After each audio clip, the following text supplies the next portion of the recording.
Sully's working on puppy heel, which instead of adult heel where his collar needs to be right next to Hannah's leg, puppy heel is anywhere in the left side range of Hannah.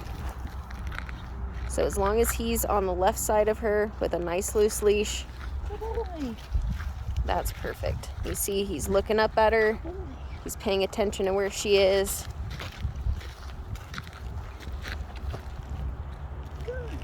We're also starting auto sit, so every time she stops, Sully's learning to sit his butt.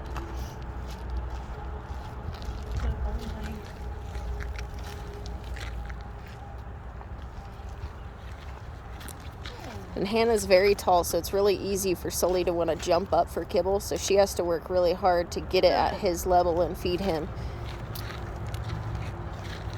Good boy. Nice job.